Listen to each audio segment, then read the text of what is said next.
Good evening प्यारे बच्चों। तो कैसे हैं आप लोग। आशा करता हूं कि आप लोग काफ़ी अच्छे होंगे। आज मैं फिर से आप सभी को भूगोल पढ़ाने के लिए जा रहा हूं। भूगोल में मैंने आप सभी को भूगोल का अध्याय 2 जिसका शीर्षक है विश्व जनसंख्या, वितरण, घनत्व तथा वृद्धि, ठीक है। द्वितीय अध्याय को मैंने काफ़ी अच्छे तरीके से आपको समझा चुका हूं, ठीक है। समझाने का काम समाप्त हो चुका है। इसलिए आज हम भूगोल का दूसरे अध्याय का प्रश्न उत्तर करेंगे। सर्वप्रथम लघु प्रश्न उत्तर करेंगे, फिर दीर्घ करेंगे, फिर उसके बाद वस्तुनिष्ठ प्रश्न करेंगे, ठीक है। तो प्यारे बच्चों, प्रश्न उत्तर को प्रारंभ करने से पहले मैं आपको बताना चाहूँगा, यदि आपने अभी तक हमारे पेड कोर्स को ज्वाइन नहीं कर रखा है तो आप अवश्य रूप से हमारे पेड कोर्स को ज्वाइन कर लीजिए। पूरे साल का मात्र आपको 1500 रुपये लगेंगे। अत्यधिक जानकारी के लिए आप हमें कॉल कर सकते हैं। हमारा नंबर है 70 61 50 45 52। इस नंबर पे आपको कॉल करना है और कॉल करने के बाद हमारे पेड कोर्स में ज्वाइन कर लेना है। मात्र 1500 में पाँचों सब्जेक्ट आपको पढ़ाए जाएंगे, ठीक है। चैप्टर वाइज पढ़ाए जाएंगे, चैप्टर वाइज नोट्स दिए जाएंगे, वीवीआई क्वेश्चन बताए जाएंगे। अर्थात अभी से लेकर के एग्ज़ाम होने तक मात्र 1500 फी आपको लगेंगे, ठीक है ना। तो प्यारे बच्चों, हम लोग आते हैं सर्वप्रथम लघु उत्तरीय प्रश्न पे। सर्वप्रथम प्यारे बच्चों, मैं लघु उत्तरीय प्रश्न कराऊंगा। आपका जो लघु उत्तरीय पहला प्रश्न निकल करके आ रहा, ठीक है। पहला आपका लघु उत्तरीय प्रश्न है, जनसंख्या घनत्व किसे कहते हैं, ठीक है प्यारे बच्चों। जनसंख्या घनत्व किसे कहते हैं। मैं जनसंख्या घनत्व को काफ़ी अच्छे तरीके से समझा चुका हूँ, ठीक है ना। जनसंख्या ये जो घनत्व है इसे मैंने काफ़ी अच्छे तरीके से मैं आपको समझा चुका हूँ। इसलिए हम लोग आते हैं इनके उत्तर पर कि आखिर जनसंख्या घनत्व क्या होता है। मैं लेक्चर के वीडियो में जनसंख्या घनत्व कैसे निकाला जाता है इसके भी बारे में मैं आपको बताया था, ठीक है। तो देखिए, इसका उत्तर आपको कुछ इस प्रकार से लिखना है। किसी देश अथवा प्रदेश में जनसंख्या तथा क्षेत्रफल के बीच के अनुपात को जनसंख्या घनत्व कहते हैं, ठीक है। अर्थात जनसंख्या घनत्व हम किसे कहेंगे, तो प्यारे बच्चों देखिए, किसी देश अथवा प्रदेश, मान के चलिए ये कोई देश है अथवा प्रदेश है, ठीक है। अब इसमें आपको क्या दिखना है, जनसंख्या और क्षेत्रफल, ठीक है। जनसंख्या और क्षेत्रफल के बीच के अनुपात को ही हम लोग क्या बोलेंगे, हम लोग जनसंख्या घनत्व बोलेंगे, ठीक है।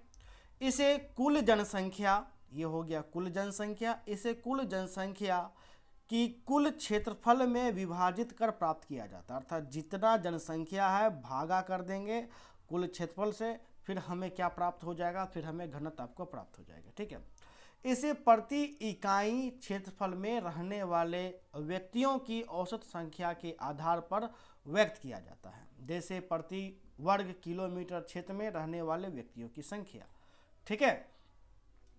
तो प्यारे बच्चों, आपका जनसंख्या घनत्व क्या होता है मैं आपको समझा चुका हूँ। लेक्चर की भी क्लास में मैंने आपको समझा दिया, ठीक है।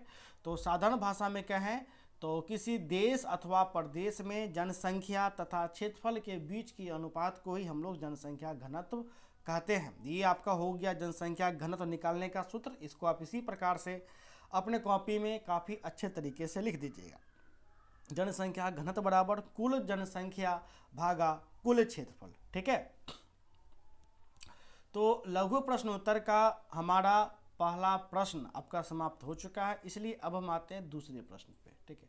हमारा दूसरा प्रश्न है जन्म दर, ठीक है। जन्म दर और मृत्यु दर से आप क्या समझते हैं। जन्म दर और मृत्यु दर प्यारे बच्चों, मैंने आप सभी को काफ़ी अच्छे तरीके से मैंने आपको बताया था, ठीक है। जन्म दर और मृत्यु दर को प्यारे बच्चों मैंने आप सभी को काफ़ी अच्छे तरीके से बताया था कि जन्म दर क्या होता है और मृत्यु दर आपको क्या होता है, ठीक है। मैंने कहा था कि जन्म दर के वृद्धि से आपको जनसंख्या में क्या होता है, तो धनात्मक परिवर्तन होता है, जबकि मृत्यु दर की वृद्धि होने से जनसंख्या में ऋणात्मक वृद्धि होता है। मैंने आपको ये भी बताया था। और मैंने आपको ये भी बताया था कि ये जो जन्म दर है और मृत्यु दर है इसे प्रति 1000 व्यक्ति पर आपको व्यक्त किया जाता है, ठीक है ना। तो देखिए, इस प्रकार से आपको लिखना है, एक वर्ष में जनसंख्या के प्रति 1000 व्यक्तियों पर, ठीक है, प्रति 1000 व्यक्तियों पर किसी देश में जन्मे जीवित बच्चों की संख्या। मैंने आपको बोला था कि जन्मे जीवित बच्चों की संख्या, चूंकि जन्म के बाद बहुत शिशु का मृत्यु भी हो जाता है, तो मृत्यु वाला आपको काउंट नहीं करना है, ठीक है ना, जीवित वाले बच्चों को काउंट करना है। तो इसलिए हो जाएगा एक वर्ष में जनसंख्या के प्रति 1000 व्यक्तियों पर किसी देश में जन्मे जीवित बच्चों की संख्या को जन्म दर कहते हैं। क्या कहते हैं? जन्म दर कहते हैं। जबकि जनसंख्या के प्रति 1000 व्यक्ति पर किसी देश का क्षेत्र में मरने वाले लोगों की संख्या को मृत्यु दर आपको कहते हैं, ठीक है। तो ये आपका हो गया जन्म दर और आपका हो गया मृत्यु दर। इसे मैंने लेक्चर के भी वीडियो में काफ़ी अच्छे तरीके से मैं आपको समझाया था। तो यदि आप अत्यधिक जानना चाहते हैं तो लेक्चर की वीडियो आप लोग देखें, ठीक है। अब आता है जन्म दर तथा मृत्यु दर में अंतर। तो देखिए अंतर में क्या करना है कि एक तो दोनों का परिभाषा हो गया, परिभाषा लिख दीजिए, एक अंतर आपका हो गया। अब दूसरा अंतर आम भाषा में बोलिएगा कि जन्म दर में धनात्मक परिवर्तन से जनसंख्या बढ़ती है, जबकि मृत्यु दर के धनात्मक परिवर्तन से जनसंख्या घटती है। दूसरा अंतर हो गया। तो इसलिए चूंकि यह लघु में आता है, 2 नंबर का आता है, इसलिए प्यारे बच्चों मैंने 2 पॉइंट आपको दिया हुआ हूँ, ठीक है। तो आपको कुछ इस प्रकार से लिखना है, जन्म दर और मृत्यु दर में निम्नलिखित अंतर है, ठीक है। आपका प्रश्न है जन्म दर और मृत्यु दर में अंतर स्पष्ट करें, तो उत्तर हो जाएगा जन्म दर तथा मृत्यु दर में निम्नलिखित अंतर है, ठीक है। एक साइड हम लोग जन्म दर लिखेंगे और दूसरे साइड हम लोग मृत्यु दर आपको लिखेंगे, ठीक है। पहला पॉइंट हो जाएगा, एक वर्ष में जनसंख्या के प्रति 1000 व्यक्तियों पर किसी देश में जन्मे जीवित बच्चों की संख्या को जन्म दर कहते हैं, जबकि जनसंख्या के प्रति 1000 व्यक्तियों पर किसी देश का क्षेत्र में मरने वाले लोगों की संख्या को मृत्यु दर आपको कहते हैं, ठीक है। तो दोनों का परिभाषा मैंने दे दिया, एक एक अंतर आपका हो चुका है। अब आते हैं हम दूसरे अंतर पर। ये दूसरा अंतर की यदि मैं बात करूं तो जन्म दर की जानकारी किसी देश की जनसंख्या वृद्धि के अध्ययन के लिए बहुत उपयोगी होता है। अर्थात किसी भी देश में जब जनसंख्या में धनात्मक वृद्धि होता है, ठीक है, तो उनके अध्ययन के लिए हमें जन्म दर की अत्यधिक आवश्यकता आपको पड़ती है, ठीक है। दूसरा अंतर आपको मृत्यु दर का हो जाएगा। संयुक्त राष्ट्र संघ के अनुसार मृत्यु से तात्पर्य जन्म के बाद किसी भी समय जीवन के सभी प्राण, ठीक है, जीवन के देखिए दूसरा पॉइंट हो जाएगा, संयुक्त राष्ट्र संघ के अनुसार मृत्यु से तात्पर्य जन्म के बाद किसी भी समय जीवन के सभी प्रमाण का अस्थायी रूप से लोप हो जाना, अर्थात समाप्त हो जाना। अब जैसे ही समाप्त कब होगा? जब उनका मृत्यु हो जाएगा। तो इस, ठीक है। तो प्यारे बच्चों आपको 2 अंतर आपका है न हो चुका है। इसलिए अब हम आते हैं नेक्स्ट प्रश्न पे। नेक्स्ट हमारा जो प्रश्न है वह आपका चौथा प्रश्न है, जनसंख्या परिवर्तन होने के किन्हीं 3 कारणों का उल्लेख करें। मैंने ये भी काफ़ी अच्छे तरीके से आपको बताया था कि जनसंख्या परिवर्तन के 3 कारक कौन कौन से हैं। तो प्यारे बच्चों जनसंख्या परिवर्तन के 3 कारक, एक तो हो गया जन्म दर, दूसरा मृत्यु दर और तीसरा हो जाएगा प्रवास, ठीक है। तो आपके एग्जाम में कुछ इस प्रकार से प्रश्न पूछे जाते हैं, जनसंख्या परिवर्तन होने के किन्हीं 3 कारणों का उल्लेख करें अथवा जनसंख्या परिवर्तन के घटकों को लिखें, ठीक है। या तो पूछेगा जनसंख्या परिवर्तन होने के किन्हीं 3 कारकों का उल्लेख करें, या आपको कहेगा जनसंख्या परिवर्तन के घटकों को लिखें, ठीक है। तो आपको कुछ उत्तर इस प्रकार से लिखना है, जनसंख्या परिवर्तन के 3 घटक निम्नलिखित हैं। पहला हो जाएगा जन्म दर, दूसरा हो जाएगा मृत्यु दर, तीसरा हो जाएगा प्रवास। मैंने प्रवास को भी काफ़ी अच्छे तरीके से बताया था। प्रवास किसे कहते हैं, प्रवास के प्रकार तथा प्रवास के कारक, जैसे प्रतिकर्ष हो गया, अपकर्ष हो गया, सभी मैंने काफ़ी अच्छे तरीके से आप सभी को मैंने समझाया था, ठीक है। और ये भी मैंने लेक्चर के वीडियो में पॉइंट बना करके दिया था, है कि नहीं। तो जितना मैं लेक्चर में ही देखिए मैं समझा रहा हूँ, उतना ही आपको मैं प्रश्न उत्तर में भी आपको मैं दे रहा हूँ। तो इसलिए आपको जो समझ में काफ़ी अच्छे तरीके से आ रहा होगा, यदि आप हमारे रेगुलर स्टूडेंट हैं तो, ठीक है ना। चलिए आपका 5वां जो प्रश्न आपको निकल करके आ रहा है, जनसंख्या की प्राकृतिक वृद्धि को परिभाषित करें। मैंने जनसंख्या की प्राकृतिक वृद्धि को भी बताया था, सर्वप्रथम प्राकृतिक वृद्धि बताया था, फिर आपको वास्तविक वृद्धि भी मैंने आपको बताया था। चूँकि वास्तविक वृद्धि उतना आपके एग्जाम में नहीं आता है, इसलिए मैं वास्तविक वृद्धि का प्रश्न आपको नहीं बनाया हूँ, सिर्फ आपको प्राकृतिक वृद्धि को प्रश्न बना करके आपको दिया हुआ हूँ। जबकि जनसंख्या की वास्तविक वृद्धि को मैं काफ़ी अच्छे तरीके से आपको मैं समझा रखा हूँ, ठीक है। तो यदि आपके एग्जाम में प्रश्न आए कि जनसंख्या की प्राकृतिक वृद्धि को परिभाषित करें, तो जाहिर सी बात है आपको उत्तर कुछ इस प्रकार से लिखना है। किसी क्षेत्र विशेष में मान के चलो ये क्षेत्र विशेष है, ये हो गया मेरा दूसरा, दो समय अंतरालों के बीच कोई भी समय अंतर 2010 से लेकर के 2020 मेरा दो समय अंतराल लेना हो गया। तो दो समय अंतरालों में जन्म और मृत्यु के अंतर से बढ़ने वाली जनसंख्या को उस क्षेत्र की प्राकृतिक वृद्धि आपको कहते हैं। ठीक है, क्या कहते हैं? प्राकृतिक वृद्धि कहते हैं। जनसंख्या की प्राकृतिक वृद्धि दर ज्ञात करने का सूत्र है, क्या सूत्र है? कुल जन्म माइनस कुल मृत्यु, अर्थात जितना भी जन्म हुआ है उतना जन्म वाली संख्या से यदि हम घटा देंगे मृत्यु वाली संख्या को, तो हमें प्राकृतिक वृद्धि दर हमको ज्ञात हो जाएगा। अर्थात नेचुरल तरीके से बच्चों का जब जन्म हो, बच्चों का जब मृत्यु हो, तो जितना जन्म हुआ है उतना हम यदि हम घटा देंगे किसी दो समय के बीच, जैसे 2010 से लेकर के मैं मानता हूँ 2000 के बीच दो समय अंतराल है, तो 10 साल में, इस 10 साल में जितना आपको जीवित बच्चे होंगे उसमें से हम क्या करेंगे, आपको जो भी मृत्यु दर है उनको घटा देंगे, तो हमें आपको वास्तविक वृद्धि दर आपको प्राप्त हो जाएगा। ठीक है ना? तो इसलिए अब हम आते हैं छठे प्रश्न पे। हमारा जो छठा प्रश्न निकल करके आता है, जनसंख्या की धनात्मक वृद्धि तथा जनसंख्या की ऋणात्मक वृद्धि से आप क्या समझते हैं? ठीक है, जनसंख्या की धनात्मक वृद्धि मैंने आपको ये भी बताया था, तथा जनसंख्या की ऋणात्मक वृद्धि से आप क्या समझते हैं। तो इसे मैंने लेक्चर में भी काफ़ी अच्छे तरीके से बताया था कि जब जनसंख्या में धनात्मक वृद्धि आपको तभी होता है जब आपको जन्म दर उच्च होता है, और जनसंख्या का ऋणात्मक वृद्धि तभी होता है जब आपको मृत्यु दर उच्च होता है।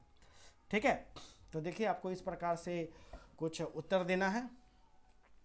जनसंख्या की धनात्मक वृद्धि तब होती है जब दो समय अंतरालों के बीच जन्म दर मृत्यु दर से अधिक हो। ठीक है, जन्म दर मृत्यु दर से अधिक हो, या जब अन्य देशों से लोग अस्थायी रूप से उस देश में प्रवास कर जाएं। ठीक है, अस्थायी रूप से क्या कर जाएं? प्रवास कर जाएं।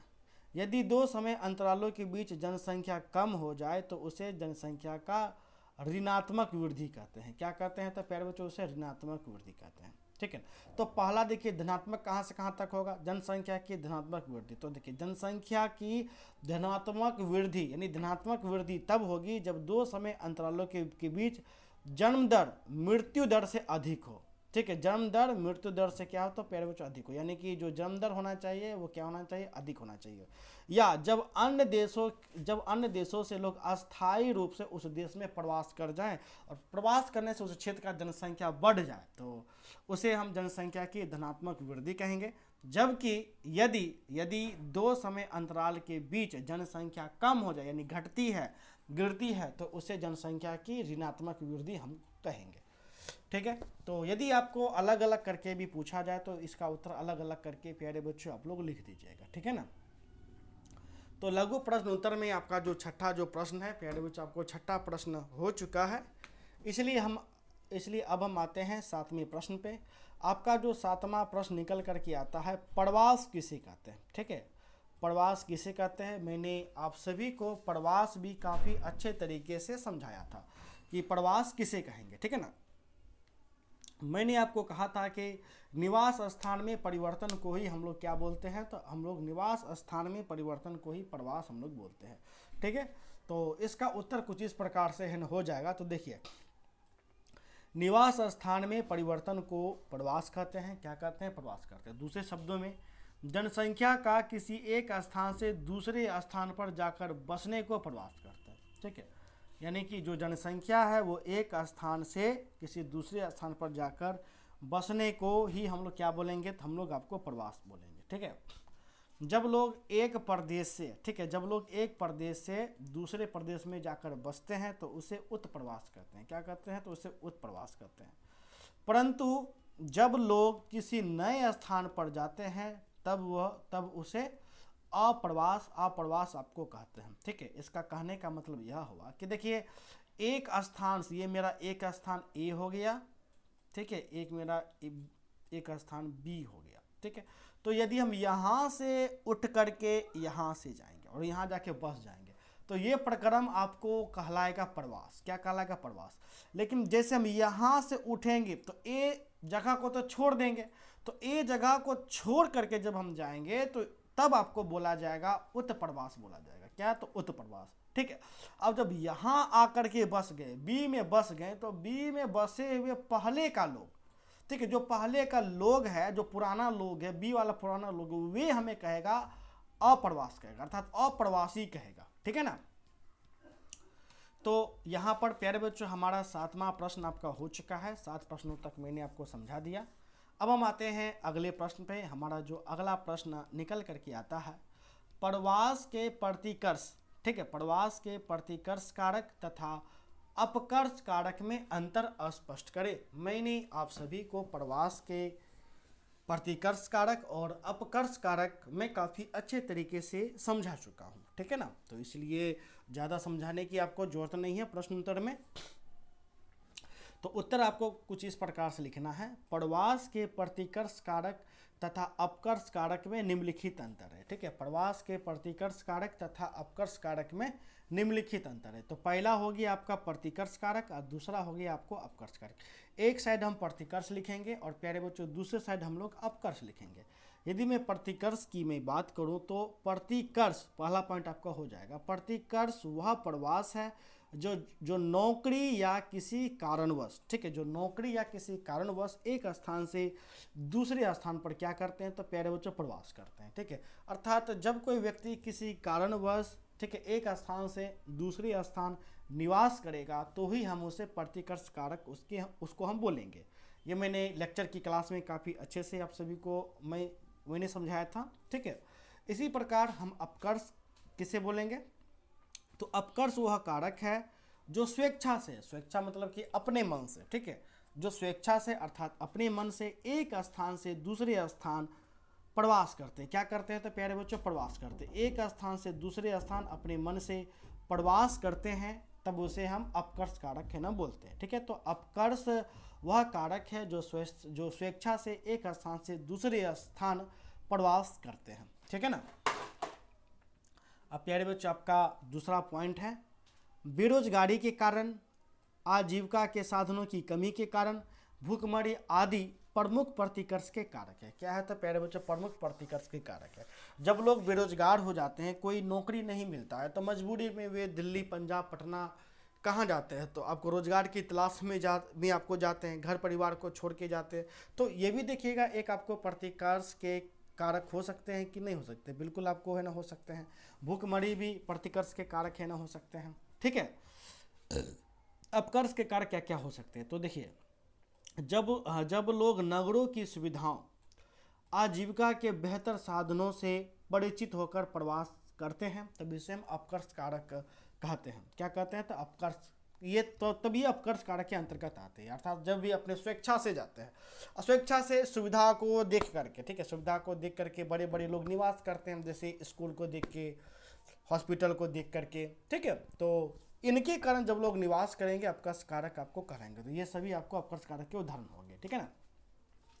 तीसरा पॉइंट आपको आएगा, प्रतिकर्ष प्रवास गांव से नगरों की ओर प्रवास करती है। ठीक है, कहाँ से? तो प्यारे बच्चों गांव से नगरों की ओर आपको प्रवास करती है प्रतिकर्ष में। ठीक है, जबकि अपकर्ष में यदि मैं बात करूँ तो नगरों में उद्योग, परिवहन, संचार, व्यापार आदि की बेहतर सुविधाएं लोगों को प्रवास करने के लिए क्या करती है तो प्यारे बच्चों प्रेरित करती है। ठीक है, लोगों को प्रवास करने के लिए प्रेरित करती है, अर्थात मोटिवेट करती है। आप भी देखिएगा, न्यूयॉर्क बड़ा शहर हो गया, चकाचौंध बिल्डिंग, मुंबई माया नगरी है। ठीक है, बड़ा बड़ा बिल्डिंग सब रहता है, सड़क एकदम चकाचक रहता है, उद्योग धंधा सब रहता है। तो ये सब देख करके आपका भी मन करता है कि आप भी जो है मुंबई में रहें।